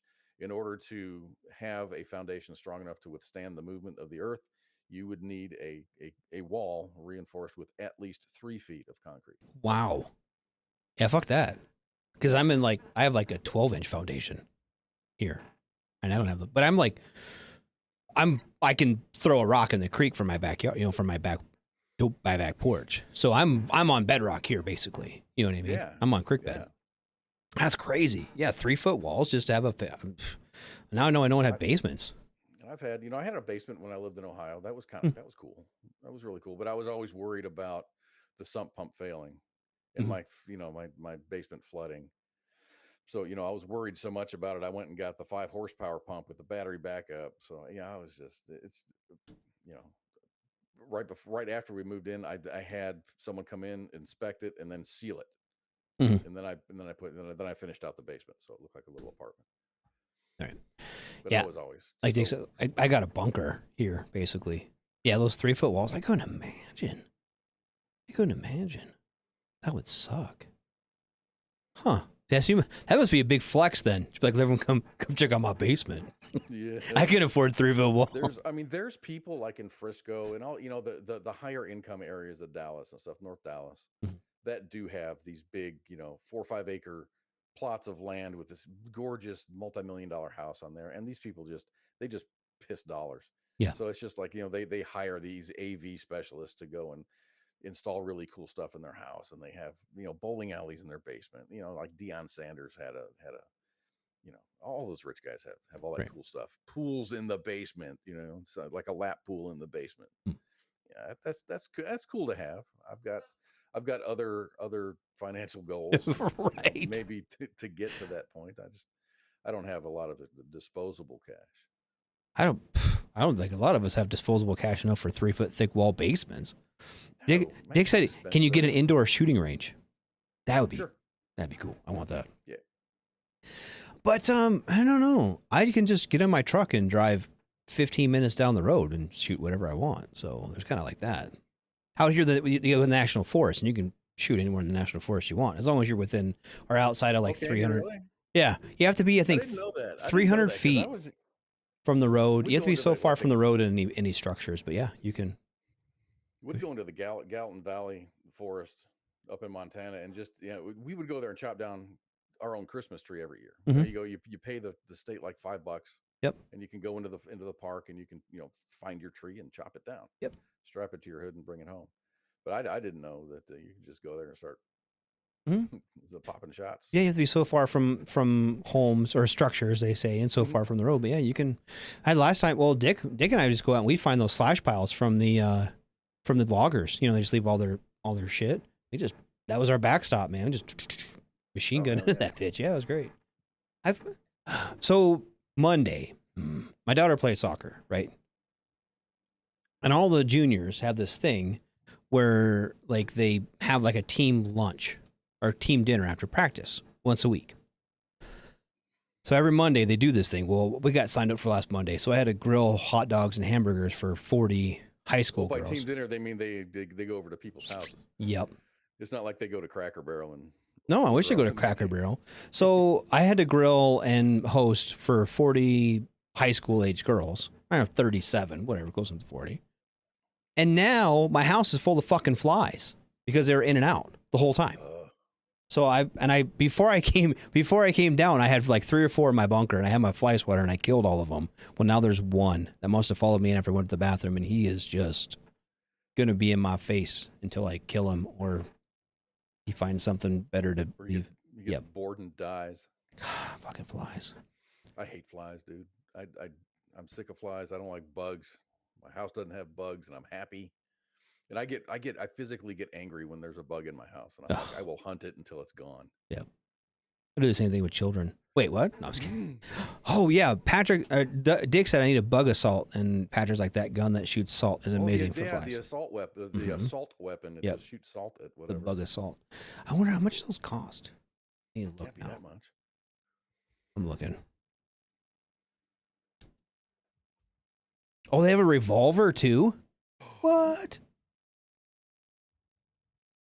All right, we'll go to Amazon. That seems like the most reasonable place to buy them. So the About $50. Looks like about $50. the revolver is 125. I see that. Bug assault, $124.95. Yup. Shipping. Nope. Ain't that cool? You don't hate flies that much. Well, and then this is all right. Specially blended salts from Donaldson Farms for Whatever, dude. $20. Sorry, They say, dude. like, this is salt for, and you can be at like a kosher fly killer and get like the salt from the Dead Sea. That pink Himalayan salt to kill some flies with. Nah, bro, I'm good. Good try though. Good try. Well, you gotta upsell. It's like all these foundation people, and I had quotes from $4,500 to more than $32,000. Wow. And For- it's all upsell. It's all upsell stuff. Well, dude, fix the problem. Yep. Don't treat the entire foundation. The entire foundation is not the problem. Right. That backside of my house is the problem right now. Right. And let's get that solidified so we don't have to worry about it. Right. That's crazy. But yeah, those people always do that. I don't wonder too how many people just rip out the checkbook. Well, did your insurance cover that or no? Does homeowners cover Insurance that? doesn't cover. I don't know what it is in other parts of the country, but down here, my insurance policy does not cover foundation issues. Okay. It's crazy because we get hailstorms all the time, and my insurance is more than happy to pay out for hail damage. Yep. I've already had it done once. Yep. Here's $10,000 for a new roof. There you go. Yep. Yeah. I don't care about that. Yeah, the insurance came out. They're just like, "Do you have any other problems in your house?" I'm like, "Well, yeah." And he was just like this, that, the other. The fence. My fence has probably been here since the house was born. My house was born in 1984. Mhm. So there's a whole bunch of stuff that can be done at the house, and they were just adding it up. Yeah. I had a really good adjuster, and he just gave me this. Oh shit! What was he? It was probably $20-something thousand, and I paid the deductible. The roofer did it. He did his job. It was complete in a day. Mm-hmm. It was 2 days. One day to tear down, the other day to put it. What? Put it back on. Do you either have a huge roof or did you not use Mexicans? Oh, it's not. My house is 1,100 square feet. Oof. Because they did. My house is like, well, I have 2 floors, but my house is like 5,000 square feet. Mhm. But they did my house and my in-laws house right next door. And they started at like 6 in the morning, and this Mexican crew had it done, had ours done and theirs done just like right after lunch. Tear down They were and I mean, new. they had to take of course everything was a complete roof replacement, Mm-hmm. or it wasn't a complete roof replacement. They of course all the shingles came off, the paper came off. They had to replace I think 7 um uh the plywood, Oh, the sheeting. 7 sections of plywood, Okay. exposing my attic, and they put new wood down there because it had gotten rain soaked. Oh, they didn't. They rebuilt my chimney. They put gutters on the shit. house. My house didn't have gutters, which is probably why I have foundation issues. Shh. So they did good stuff. See, then they didn't do that. They just did the tear down. They just took all the paper and everything off the roof in the garage and put down new shingles and the metal around the outside and stuff. I don't have gutters either. Oh, that flashing, yeah. I see. I don't know what the soil is like up there. Here, I don't if you know. don't have gutters, you're gonna have. I had gutters. I had some gutters, Mhm. but they were plastic, and that hail came through, and then so they didn't cover the plastic gutters. Oh no. And so I'm not going to put plastic gutters back on. And this has been a couple years now. Gutters are pretty inexpensive. Yeah, And you can do them yourself, but there's companies out there for a little bit of money. It's not a whole lot of money. They have the raw materials in the back of this truck, and Jose will be up there. He'll make a measurement, and he'll go yada yada yada yada, and they'll spit out. They'll spit out 40, 50 feet of gutter, Mhm. and then they'll hang it right on the house, and it'll fit perfectly. I need to get those guys. We don't have those up here as much. We don't have a whole lot of Mexican crews that do. We had the Mexican roofing crews that went through, and they were like from like Colorado or somewhere else. But as far as like They're so fucking efficient. I know they They're are. and they're talented. Yes, and they're fast and they're reasonably priced, and they just get it done like that, and they it's amazing. But like even things like like the little odd jobs. Oh, when I moved out of that house that Dick and I lived in, so I paid all my Marine Corps buddies to come over and help me load up a U-Haul, and I was like, I'll buy pizza and beer, and I bought pizza and beer, and all my buddies drank all my beer and ate all my pizza, and then they left and didn't fucking load up my U-Haul, right? So I went downtown. Or I went over to Home Depot or whatever, got a couple Mexicans. They came over, loaded up my U-Haul. I gave them each like $20, and then I took them back. Like in 20 minutes, I had my shit loaded. I should have bought them pizza and beer too. Mm-hmm. Yeah, and they do good work. That's right. So, but we don't have those. This is too cold. So we'll get them in the summer and then they leave. It's brutal, dude. It gets brutal up there. And we don't really get the day laborers up here. I wish we did, because there's plenty of little projects I would totally go, give a guy $200 and just do it. I wish people maybe I don't want to do that because that sounds like hard work, but we need people like up here, like on Facebook, to be like handyman services or something. That'd be cool. Maybe they do have that. I just don't find it. You can find anything on Facebook Marketplace. You'd think. Anything.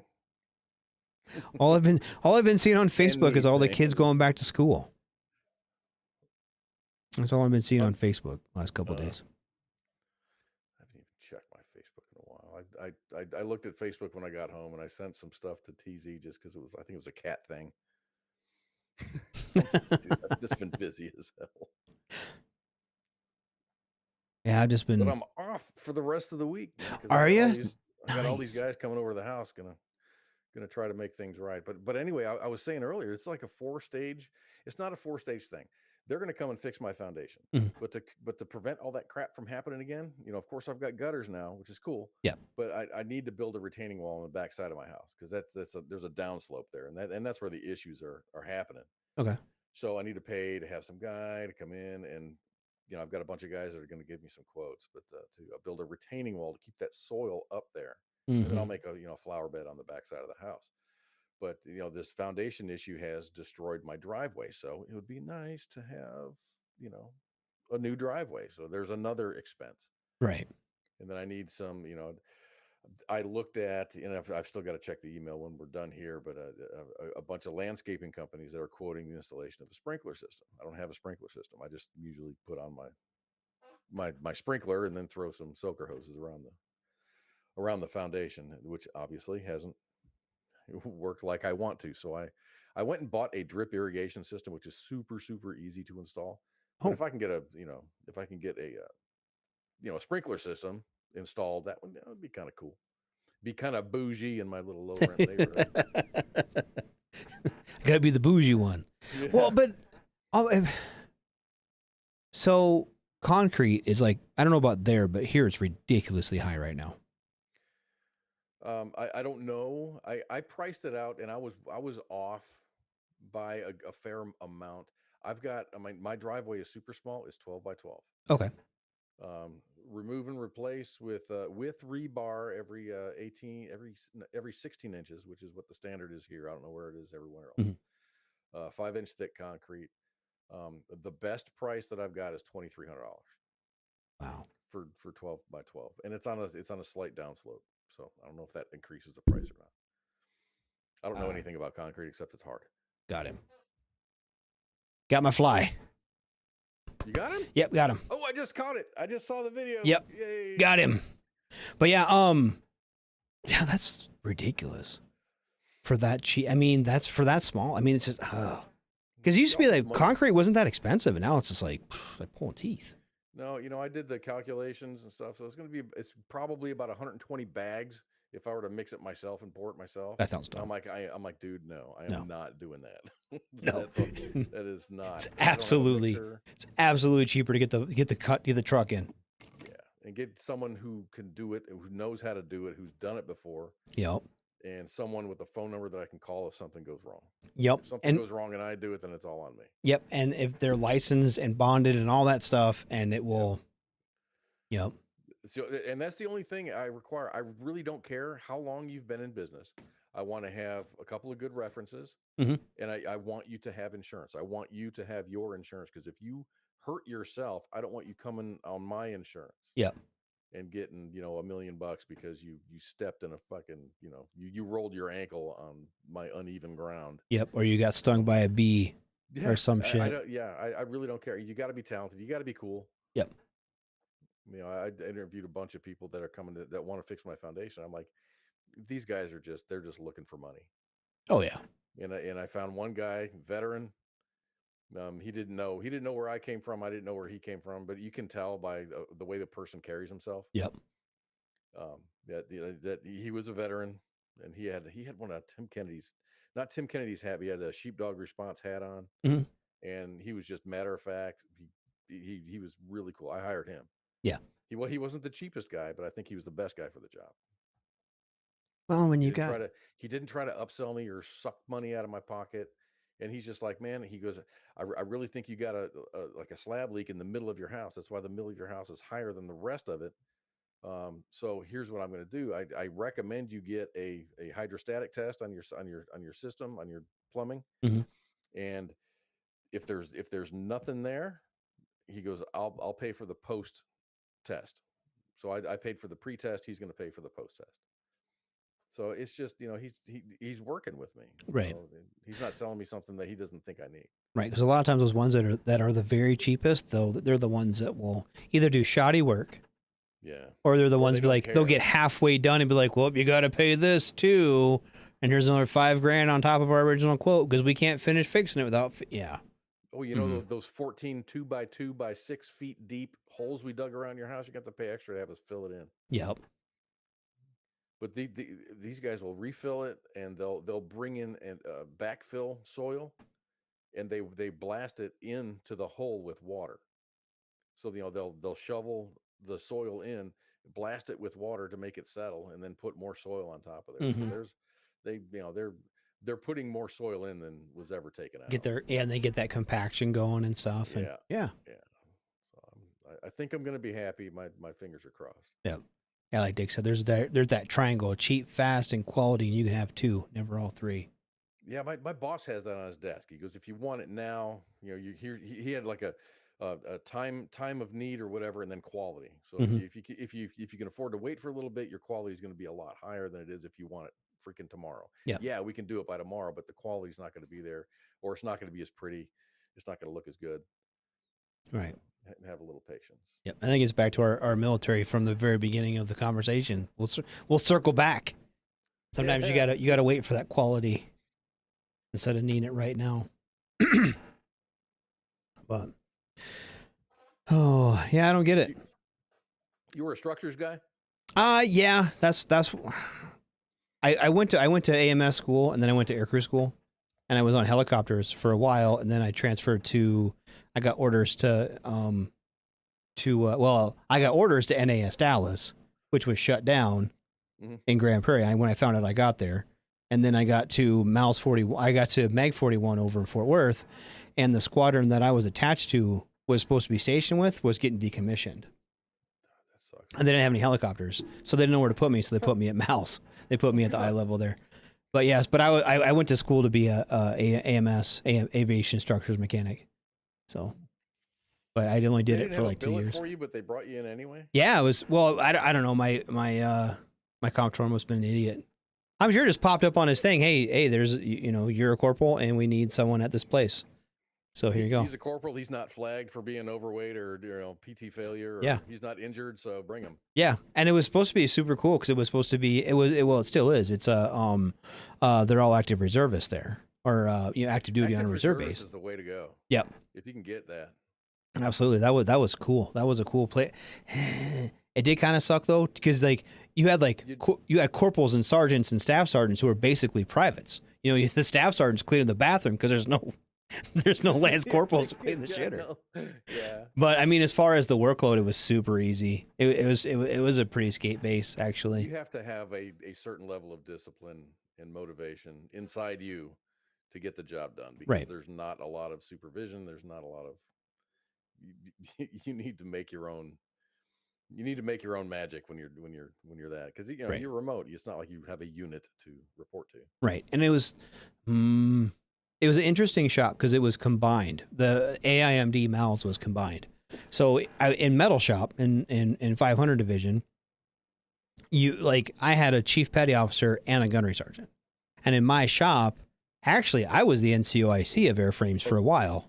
Speak Army. What is the difference between a chief petty officer and what, a gunny? Yep, they're both E7s. Right? They're both E7s. E7, okay. But you had I had two E7s that I report to as my division chiefs. Right. Who was on top? They kind of shared it. They actually shared an office. They did everything. Yeah. And I could go in if I went in the office and it was the chief, I talked to the chief. If I needed something from mom and dad there, you can split staff if one guy doesn't give you the right answer or the one answer you want. Mm-hmm. Yep. Yeah, it was correct. And it was the same thing. I was in 501, which was airframes. And then we had 520, which was hydraulics in the same shop. And then we had tire shop and welding shop and machine shop and paint shop. All that stuff was there together. And, but I was the NCO of airframes, NCOIC of airframes, where I was a corporal because they didn't have anybody else that was a aviation metalsmith in there. But there was a senior chief a chief petty officer. I don't know. He was E6.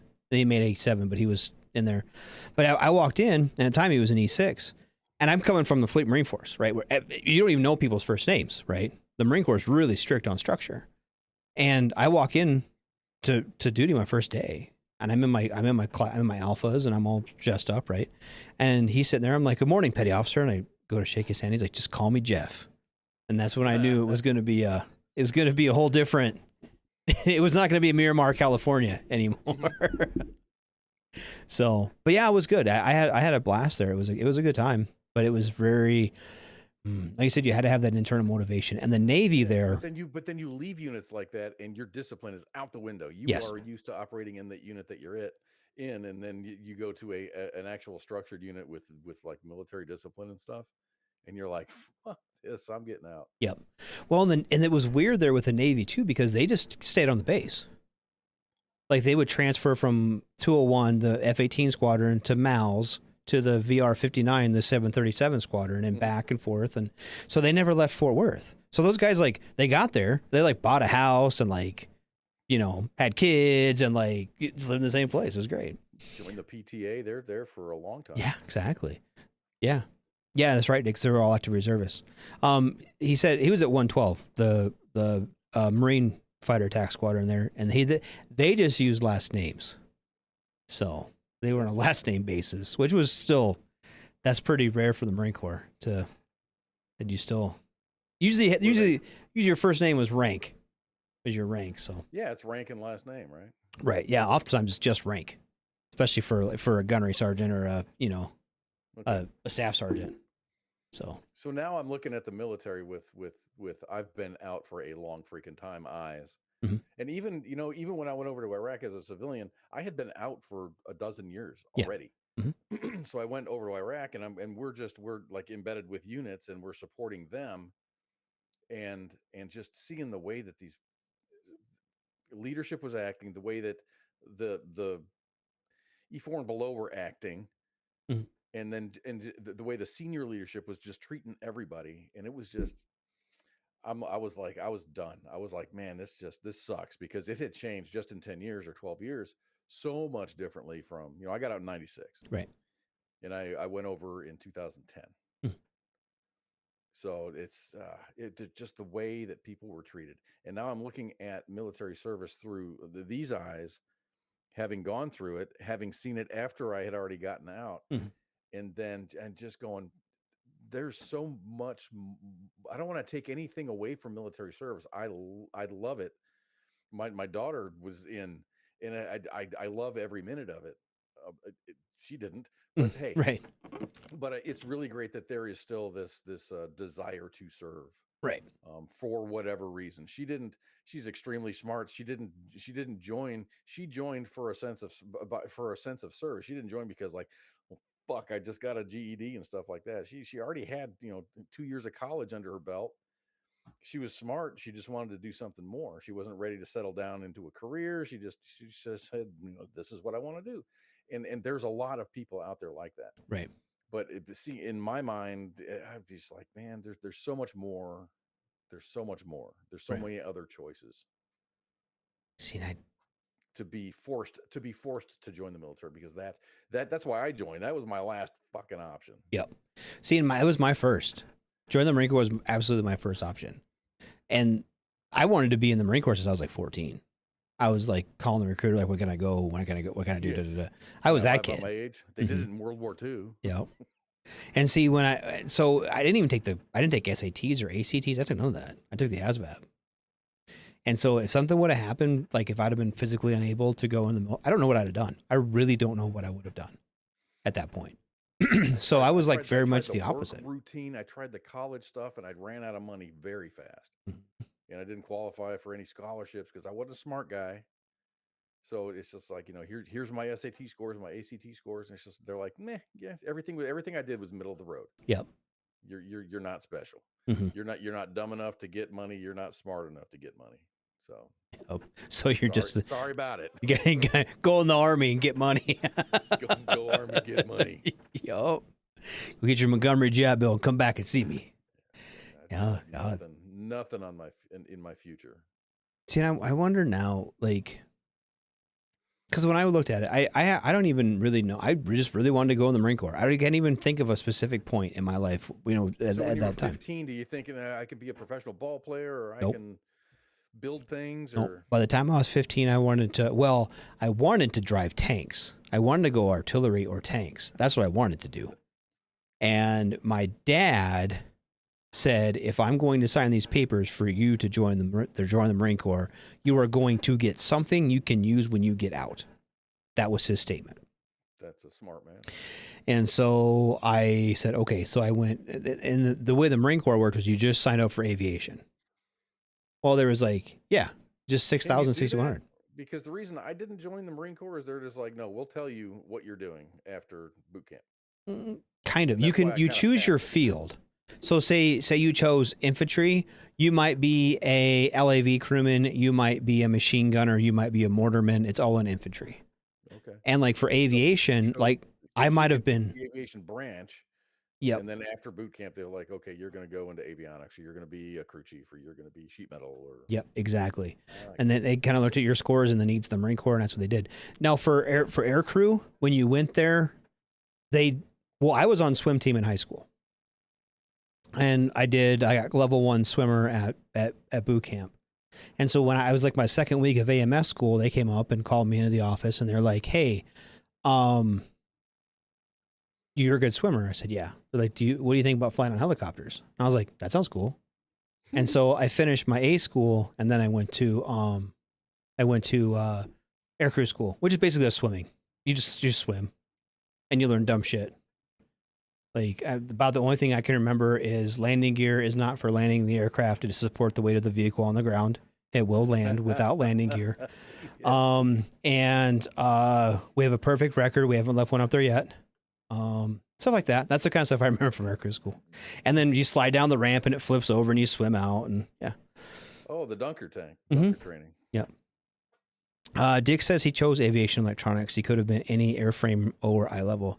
See, and yeah, because like I chose mechanics. You can choose electronics or mechanics. Such a good field, and that's what I was avionics, and it's such a good field. You get so much experience, and then I got out of the Army. Then I went to school for electrical engineering, and it just everything just kind of fell into place. Yep.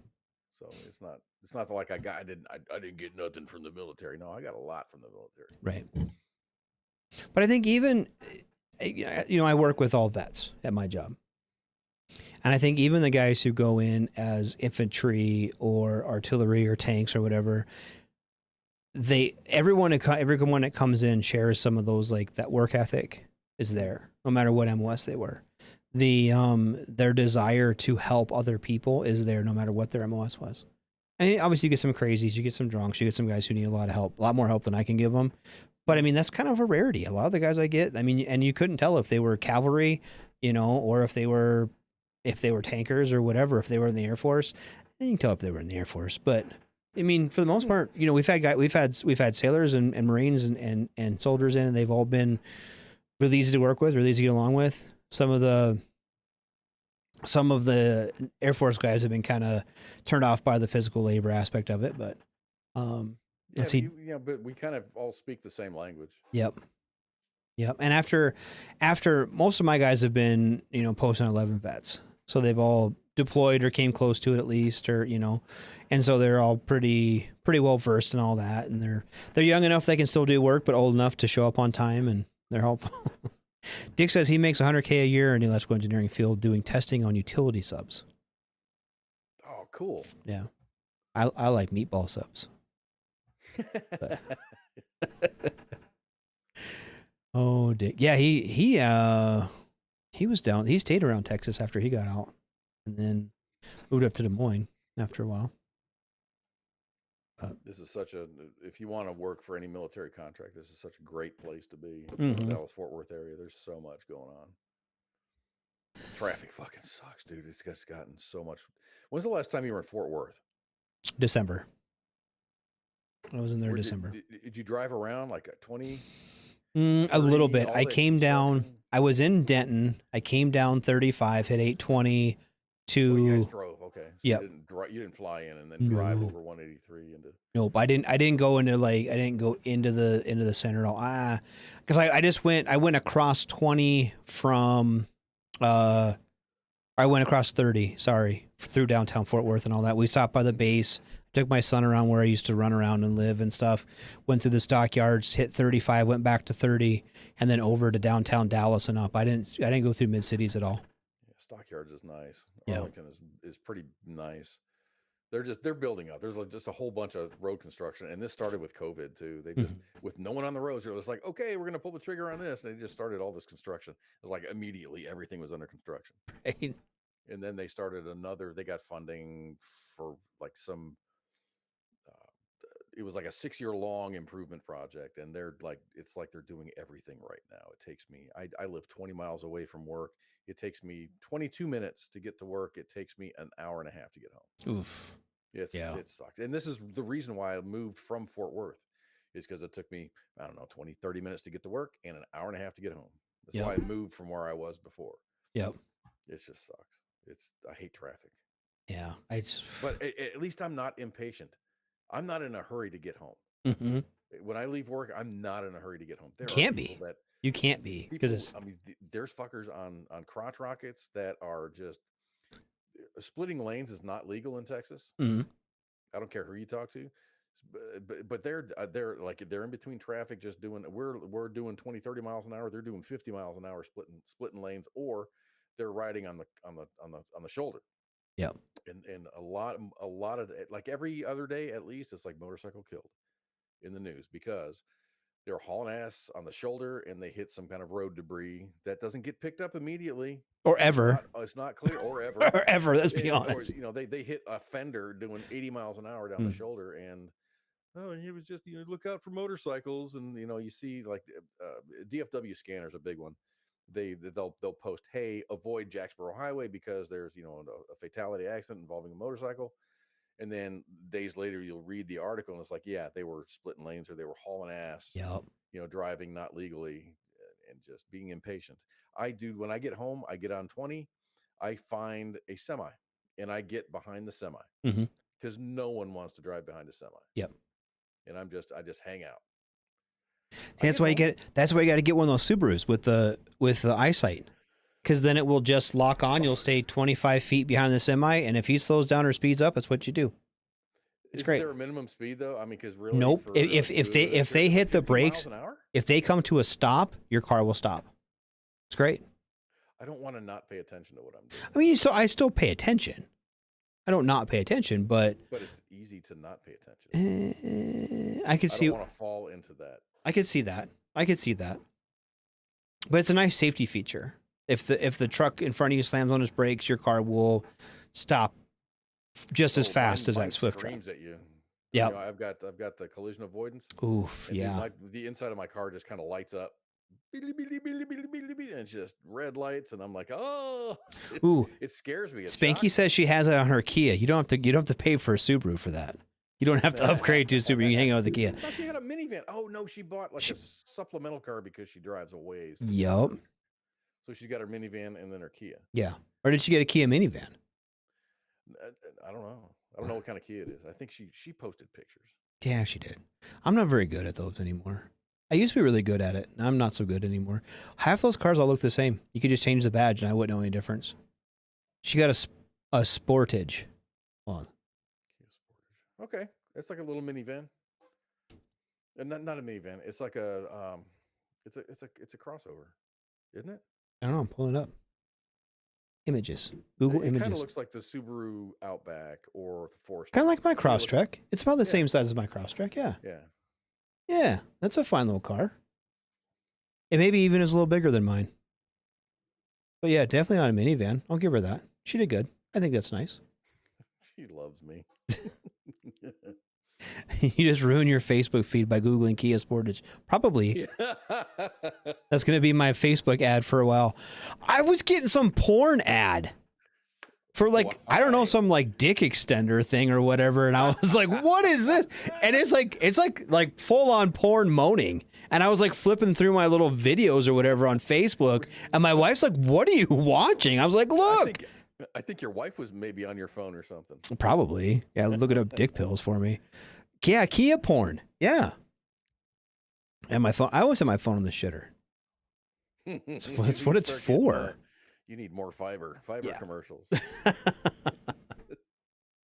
Oh, but I do got to wrap this up. I got to go pick up Jonah from soccer practice. I hope he got a lot of touchdowns and home runs and stuff. Oh, I hope he's not dying. He's a 5'10" 8th grader that wears a hoodie everywhere, and it's 101 out.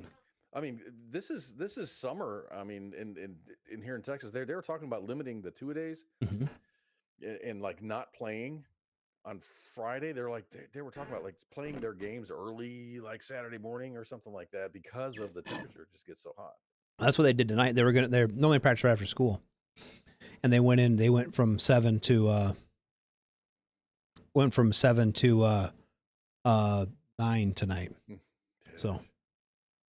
All right, man, go get your kid. Man. Yeah, I'm going to. I appreciate it. I'm going to wrap it up real quick. So if you want to hang around for that, we're not doing Friday Night Freedom this Friday. I got shit going on. Yep, you got a house to fix.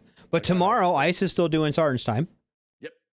And is Spanky going to come back with them or what? Eventually. Okay. And then once she figures out her schedule. Yep. And then Saturdays, Donza still. Sundays, the sports bar with actual King Smith and Coach. And then Mondays is the Monday edition, aptly named because it's an edition that happens every Monday. And then Tuesday is Pop Culture Warrior with CQ. And then back here, hopefully TZ will be back next week. If not, Cause, you're welcome to sit in with us. It's always a pleasure to have you, buddy. So thanks for having me. I appreciate it. Absolutely, it's been a blast. Thank you so much. So, I'll let you go. I'm gonna play some music for the people. We'll play some. Let's play some Mark Ridge, Ain't a Rich Man. That'll be our final song for tonight. I appreciate everyone coming in. Cause, thanks so much for sitting down with me, and we'll talk to everybody next week. Shots. Everything stated on WTF Nation Radio is to be considered the opinion of the person that stated it, and not an official representation of WTF Nation Radio or U.S. Army WTF Moments. Price does not include tax, title, or license. Some assembly required. Each item sold separately. Batteries not included. Objects in mirror are closer than they appear. If conditions persist, contact a physician. Individual results may vary. Keep out of the reach of children. Avoid prolonged exposure to direct sunlight. Keep in a cool, dark place. And please enjoy the show. Shots.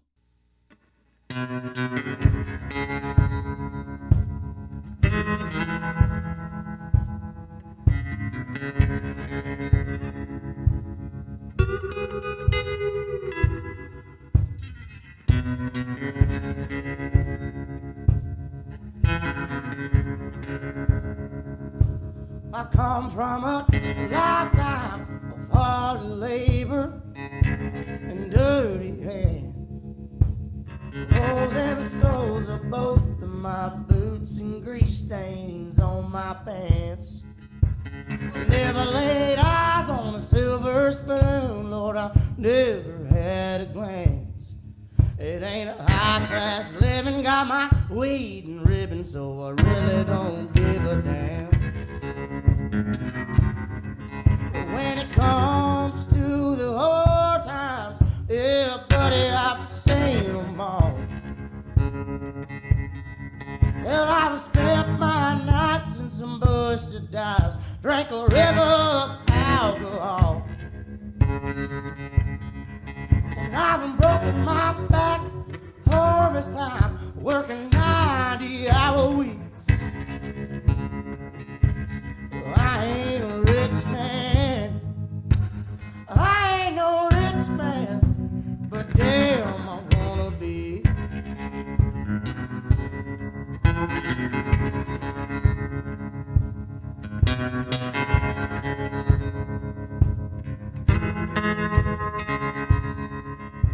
They say that money won't make you happy. Let me give it a try. 'Cause I've been working like a dog in the summer heat, going broke on overtime. Oh, I sing my song for the working folk. Go on and raise your beer with me. Sing, I ain't a rich man, I ain't no rich man, but damn, I wanna be.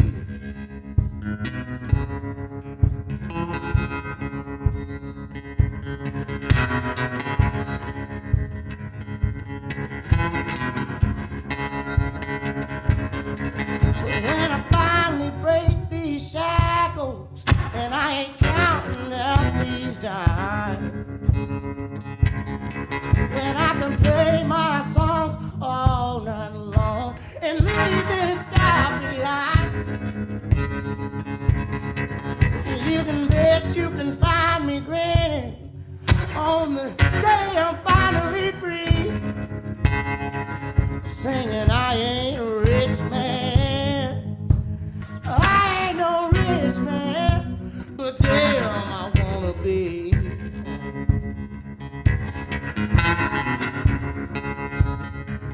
Singing I ain't no rich man, I ain't no rich man, but damn I want